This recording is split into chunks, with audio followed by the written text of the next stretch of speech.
आखिर किन किन योद्धाओं के पास थे संसार के 5 शक्तिशाली गदा। कहते हैं नंबर 1 पर मौजूद योद्धा के पास तो दुनिया का सबसे शक्तिशाली गदा था, जिससे त्रिदेव और सभी देवता थर थर कांपते थे। नमस्कार दोस्तों, मैं अथर्व तिवारी आप सभी के सामने पुनः एक बार उपस्थित हूँ एक और नई कहानी लेकर। तो चलिए शुरू करते हैं। इस संसार में गदाधारी तो बहुत हुए, लेकिन सभी में शक्तिशाली गदा धारण करने की योग्यता नहीं होती। कोई योद्धा श्रेष्ठ और अजय हो जाता है जब उसके हाथ में एक दिव्य गदा आ जाती है। गदा केवल एक अस्त्र नहीं, बल्कि एक योद्धा की शक्ति और साहस का प्रतीक है। प्राचीन काल में महान योद्धा अपनी गदाओं के लिए जाने जाते थे, जो उन्हें अद्वितीय और अजय बनाती थी। गदा का प्रयोग विशेषकर महाभारत के युद्ध में हमें देखने को मिलता है, लेकिन हमारे बहुत सारे धार्मिक संस्करणों और हमारे पुराणों में बहुत सारे योद्धाओं और देवताओं का वर्णन किया गया है, जिनके पास बेहद शक्तिशाली गदा मौजूद थी। और आज की इस वीडियो में हम जानेंगे संसार के ऐसे 5 अति शक्तिशाली दिव्य गदाओं के बारे में, जिनके अंदर शक्तिशाली ऊर्जा भरी हुई थी और जिस गदा को हमारे हिंदू महाकाव्य और हिंदू धर्म ग्रंथों में सबसे शक्तिशाली गदा के रूप में बताया गया है। तो इस वीडियो को अंत तक अवश्य देखिएगा। 5वें नंबर पर है भीम की शक्तिशाली गदा, जिसका नाम वर्गाधर्म था। महाबली भीम की शक्तिशाली वर्गाधर्म गदा सिर्फ एक अस्त्र नहीं, बल्कि भीम के अद्वितीय बल और साहस का प्रतीक थी। महाभारत की कथाओं में इसका उल्लेख मिलता है कि भीम ने अपनी इस गदा से कौरवों का श्रृंगार किया था और धर्म के रक्षक की वर्गो धर्म इतनी भारी और अद्भुत शक्ति से परिपूर्ण थी कि वे उठाना हर किसी के बस नहीं होती थी। कई सारे विद्वानों का मानना है कि भीम की गदा का वजन एक हाथी से कई ज्यादा अधिक था। अगर एक हाथी का वजन देखा जाए तो वह वजन 1000 किलो से लेकर 5000 किलो तक की हो सकती है। अब इस बात से आप अंदाजा लगा सकते हैं कि भीम की शक्तिशाली गदा का वजन आखिर कितना होगा। वर्ग धर्मो गदा में भीम के आत्मबल और साहस की अनोखी छाप मौजूद थी, और इसी से ही भीम ने पितामह भीष्म, सूर्यपुत्र कर्ण, दुशासन, दुर्योधन और बहुत सारे कौरव साथ ही अनेकों महाशक्तिशाली योद्धाओं और राजाओं का सामना किया था। अब बात करते हैं 4थे नंबर पर मौजूद शक्तिशाली गदा। वो किसी और के नहीं, बल्कि बलराम जी की गदा थी, जिसका नाम सोनंदा था।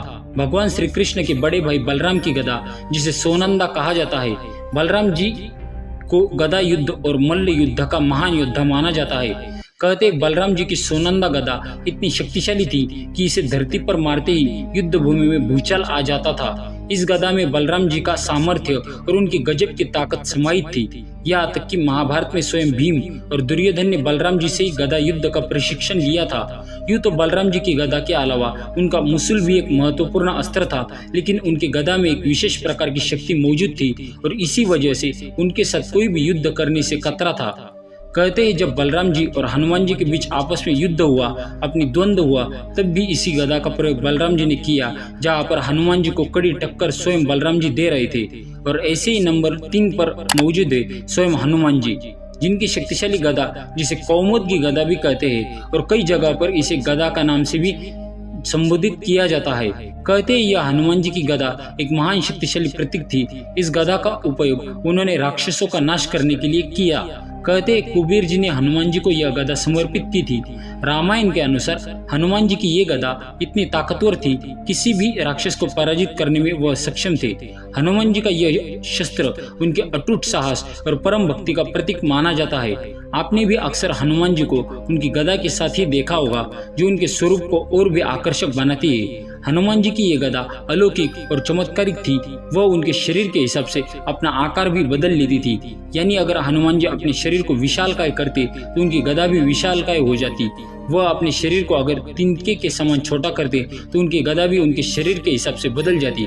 रामायण काल में उनके जैसा गदाधारी योद्धा कोई और मौजूद नहीं था। इसी गदा की सहायता से उन्होंने कुंभकर्ण से युद्ध किया। यहाँ तक कि स्वयं भगवान शिव के साथ भी इसी गदा की सहायता से उन्होंने युद्ध किया और स्वयं भगवान शिव को एक कड़ी टक्कर दी। और इसलिए हमारे दूसरे नंबर पर मौजूद है भगवान महादेव की शक्तिशाली गदा। यानी कि एक भगवान शिव की गदा का नाम एक है शिव जी। उनकी गदा रौद्र रूप और विनाशकारी शक्ति का प्रतीक है। भगवान शिव की इस गदा का उल्लेख शिव पुराण में भी मिलता है। उनकी गदा इतनी शक्तिशाली थी कि वह पूरे ब्रह्मांड को नष्ट कर सकती है। यह गदा विशेष रूप से युद्ध और संहार के समय प्रयोग की जाती है। जब भगवान शिव का जालंधर के साथ युद्ध हुआ था तब इस गदा का उपयोग उन्होंने किया था, लेकिन जालंधर भी कम शक्तिशाली नहीं था, वह भगवान शिव का ही तो पुत्र ही था। दूसरी ओर जब भगवान शिव का हनुमान जी के साथ युद्ध हुआ तब भी इस गदा का उपयोग भगवान शिव ने किया। जहाँ दूसरी तरफ हनुमान जी ने उन्हें कौमुदगी यानी अपनी श्री गदा का उपयोग कर कड़ी टक्कर दी थी, भगवान शिव ने इस गदा का उपयोग बहुत कम बार किया है, क्योंकि यह गदा इतनी शक्तिशाली और पलंगा है कि अगर इसका इस्तेमाल किया जाए तो यह संपूर्ण रूप से चारों जगत का विनाश कर सकती थी। लेकिन भगवान शिव के अलावा एक ऐसे और भी शक्तिशाली गदाधारी थे जिनकी गदा इतनी शक्तिशाली थी, उनकी गदा में इतनी शक्ति थी कि उनका मुकाबला करना बिल्कुल नामुमकिन था। और यह शक्तिशाली गदा किसी और की नहीं बल्कि स्वयं भगवान विष्णु की गदा थी, जिसका नाम कौमुदगी गदा था। भगवान विष्णु की कौमुदगी गदा, जिसे देवताओं में सबसे शक्तिशाली माना गया है, विष्णु पुराण के अनुसार कौमुदगी गदा का प्रयोग भगवान विष्णु ने कई असुरों को मारने के लिए किया था। यह गदा केवल युद्ध में विजय का प्रतीक नहीं बल्कि भगवान शिव के संरक्षण और रक्षा का भी प्रतीक माना जाता है। जब भी धर्म की रक्षा की बात आती है तो कौमुदगी गदा के बल से भगवान विष्णु सदैव विजय बनते हैं। इसे भगवान विष्णु अपने दाहिने हाथ में धारण करते हैं। यह न सिर्फ भगवान विष्णु का बल्कि उनके अवतार भगवान श्री कृष्ण का भी एक मुख्य अस्त्र था। कहते हैं महाभारत में जब भगवान श्री कृष्ण ने अर्जुन को गीता का ज्ञान देने के उपरांत अपना विराट स्वरूप दिखाया था, उसी समय भी उनके हाथ में वह कौमुदगी गदा साफ तौर पर नजर आ रही थी।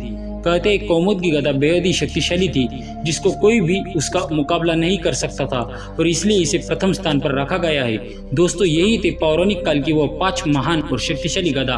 भीम की वर्गो धर्म, बलराम जी की सोनंदा, हनुमान जी की श्री गदा, शिव जी की गदा और भगवान विष्णु की कौमुदगी गदा। इन गदाओं में इनके धारकों की ताकत, साहस और पराक्रम समाहित थे जो उन्हें अद्वितीय बनाती है। यह गदा ही हमें धर्म, साहस और निष्ठा का महत्व भी सिखाती है। तो दोस्तों, आप हमें कमेंट बॉक्स में अवश्य बताइए कि इन सभी शक्तिशाली गदाओं में, योद्धाओं में, देवताओं में से किसकी गदा आपको सबसे शक्तिशाली लगी। आपको हमारी ये खास जानकारी वीडियो अच्छी लगी हो तो इस वीडियो को लाइक कीजिए, हमारे चैनल को सब्सक्राइब कीजिए और ज़्यादा से ज़्यादा शेयर अवश्य कीजिए। मिलेंगे अगली बार ऐसे ही खास वीडियो के साथ, तब तक के लिए धन्यवाद।